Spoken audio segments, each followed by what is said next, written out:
بسم اللہ الرحمن الرحیم۔ السلام علیکم ناظرین کرام۔ پاکستان تحریک انصاف کے چیئرمین اور سابق وزیر اعظم عمران خان 5 اگست سے جیل میں ہیں۔ جیل سے ان کی رہائی کا مجھے کوئی امکان نظر نہیں آتا۔ ابھی سائبر کیس میں ان کے کیس کی سماعت کی جا رہی ہے۔ ان پہ توشہ خانہ کیس اور 190 ملین پاؤنڈ کیس پر وارنٹ گرفتاری کی تعمیل کرا دی گئی ہے۔ یعنی سائبر کیس کی سماعت جیل میں ہوگی، اس بات کی منظوری آ گئی ہے۔ چیئرمین پی ٹی آئی پر جو مقدمات بنائے گئے ہیں پہلے سے موجود تھے، لیکن اب باقاعدہ گرفتاری اس پہ عمل میں لائی گئی ہے۔ اس کا مطلب یہ ہے کہ توشہ خانے میں ان کو نہیں چھوڑا جا رہا، اور نہ ہی انہیں 190 ملین پاؤنڈ کیس میں چھوڑا جا رہا ہے۔ اس کی وارنٹ گرفتاری جاری ہو کیے گئے۔ جیل میں ان کی تعمیل کرا لی گئی ہے۔ اس کا مطلب ہے اگر کسی کیس میں ان کی ضمانت ہو بھی جاتی ہے تو اب نئی کسی اور کیس کے بنانے کے لیے فی الحال ضرورت نہیں پڑے گی حکومت کو۔ تو ناظرین کرام، قبل اس کے آگے بڑھیں، آپ سے استدعا ہے کہ اگر آپ نے میرا یوٹیوب چینل نواز رضا کے ساتھ اب تک سبسکرائب نہیں کیا تو براہ کرم اسے فوری طور پر سبسکرائب کریں، لائک کریں اور اب آپ کے ساتھ شیئر کریں، اور آئی کان کا وہ بٹن دبانا نہ بھولیے کہ جب ہم ویڈیو لوڈ کریں تو سب سے پہلے آپ کو اطلاع ملے۔ ناظرین کرام، لگتا ہے کہ عمران خان کو طویل عرصہ کے لیے جیل میں رہنے کا پلان بنا لیا گیا، اور ان کو جتنے بھی مقدمات ہیں ان کے اب منطقی انجام تک پہنچنے کے لیے عدالتیں تیز رفتاری کے ساتھ سماعت کریں گی۔ عام خیال یہ تھا شاید عمران خان کو این آر او مل جائے گا، یا کچھ لوگوں کا یہ خیال تھا کہ Imran Khan N R O حاصل کریں گے۔ لگتا یہی ہے، نہ تو این آر او ان کو مل رہے ہیں اور نہ ہی کوئی این آر او ملنے کا کوئی امکان بھی نظر آ رہا ہے۔ اسٹیبلشمنٹ بھی انہیں کوئی معافی دینے کے لیے تیار نظر نہیں آتی۔ سابق خاتون اول Bushra Bibi JIT کے سامنے بطور ملزمہ پیش ہو گئی ہیں۔ وہ 1.5 گھنٹے تک نیب کے دفتر میں اپنے وکلاء کے ہمراہ موجود رہیں۔ ان سے 11 سوالات کے جوابات مانگے گئے۔ 190 ملین سکینڈل میں چیئرمین پی ٹی آئی کی اہلیہ کا نام ای سی ایل میں شامل کر دیا گیا ہے۔ بشرا بی بی کا نام نیب کی سفارش پر ایگزٹ کنٹرول لسٹ میں بھی ڈالا گیا ہے۔ احتساب عدالت نے توشہ خانہ اور 190 ملین پاؤنڈ کا جو انٹرنیشنل کرائم ایجنسی کیسز میں ہے اس میں چیئرمین پی ٹی آئی کے وارنٹ گرفتاری جاری کی ہے، جس پر نیب کی تفتیشی ٹیم نے چیئرمین پی ٹی آئی کو گرفتار کر کے مقدمے میں شامل کر لیا ہے۔ گرفتار تو پہلے ہی تھے، تو وہ پٹیالہ جیل میں ان کے مقدمات کی سماعت ہو رہی ہے۔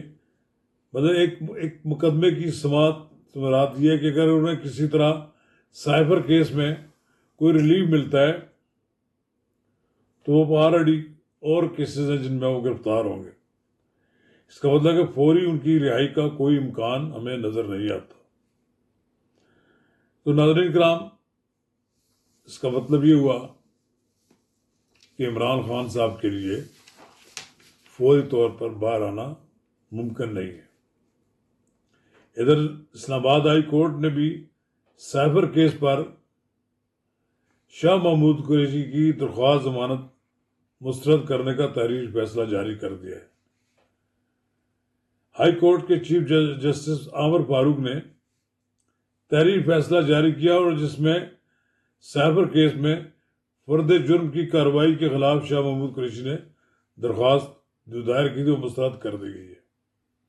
ہائی کورٹ نے سائبر کیس کا ٹرائل 4 ہفتوں میں مکمل کرنے کا حکم جاری کیا ہے اور جیل سپرنٹنڈنٹ کو کہا ہے کہ وہ اس بات کو یقینی بنائے ملزمان کی عزت اور وقار پر کوئی حرف نہ آئے۔ فیصلے میں کہا گیا ہے کہ جیل ٹرائل کا مطلب ان کیمرہ سماعت نہیں بلکہ اوپن ٹرائل ہی ہے۔ جیل حکام اور حکومت سیکورٹی کو مد نظر رکھتے ہوئے زیادہ تعداد افراد کو عدالت میں کارروائی دینے کا یقینی بنائیں۔ اس کا مطلب یہ ہے کہ ہائی کورٹ نے ایک قسم کی ہدایات جاری کر دی ہیں جو سائبر کیس کی سماعت کاری عدالت کہ آپ اس میں جو لوگ اس کی سماعت کو دیکھنا چاہتے ہیں یا جن کو بہت زیادہ شوق بھی ہے، کچھ لوگوں کو تعداد کو وہاں جانے کی اجازت دی جائے۔ اور شاید ممکن ہے اس فیصلے کے بعد سائبر کیس کی عدالت بھی ملزمان کے خلاف چلائے جانے والے مقدمے کی سماعت کے لیے کو دیکھنے کے لیے لوگوں کو اجازت دے دیں۔ یہ مناسب بھی ہے کیونکہ یہ جو چیئرمین پی ٹی آئی کے بارے میں کہا گیا ہے کہ ان کی سیکورٹی کی وجہ سے جیل میں ٹرائل ہو رہا ہے، ان کی فیملی اور اس سے قبل سیکورٹی خدشات بھی اظہار کر چکی ہے۔ ہر سماعت میں جیل سے عدالت دانا چیئرمین پی ٹی آئی کے لیے سیکورٹی کے خدشات پیدا کر سکتا ہے۔ کوئی پروسیڈنگ صرف اس بنیاد پر کال عدم نہیں قرار دی جا سکتی کہ غلط جگہ پر ہوئی جب تک انصاف کی فراہمی میں ناکامی ظاہر نہ ہو۔ وہ پروسیڈنگ کال عدم نہیں ہو سکتی۔ آئین کی آرٹیکل 248 کے تحت استثناء کا اس کیس میں اطلاق نہیں ہوتا۔ آفیشل فرائض کی انجام دہی کے دوران لگائے گئے کریمنل الزامات پر آرٹیکل 248 کا اطلاق ہوتا ہے۔ پراسیکیوشن کے مطابق بنی گالہ اجلاس میں سائبر سیاسی مقاصد کے لیے استعمال کرنے کی سازش تیار کی گئی۔ تو آپ سمجھ لیجیے کہ اب سائبر کیس کا فیصلہ بھی 4 ہفتے کے اندر ہو جائے گا اور 4 ہفتے کے دوران عمران خان کے بھی مستقبل کا فیصلہ ہو جائے گا کہ ان کو سزا ملنی ہے تو کتنی، نہیں ملنی ہے تب بھی، یہ ساری باتیں منظر عام پر آ جائیں گی۔ تو لہذا یہ بات کہی جا سکتی ہے کہ عمران خان صاحب کے جو کیسز ہیں وہ لٹکے نہیں رہیں گے، وہ کیسز کے فیصلے ہوں گے اور بالآخر ان فیصلوں کی تناظر میں ملکی سیاست کا نقشہ بھی کھینچا جائے گا۔ وہ لوگ جو امیدیں لگائے بیٹھے ہیں کہ عمران خان صاحب شاید کسی طرح باہر آ جائیں گے، مجھے لگتا ہے کہ ایسا ممکن اب نہیں۔ یہ عدالتوں کا کام ہے، عدالتوں نے فیصلہ کرنا ہے، ہمیں اس کا انتظار کرنا چاہیے۔ ہمیں اس سے قبل سے کہ کوئی عدالت کوئی فیصلہ کرے ہمیں اپنی کوئی رائے نہیں دینی چاہیے، اس دن کا انتظار کرنا چاہیے۔ شکریہ۔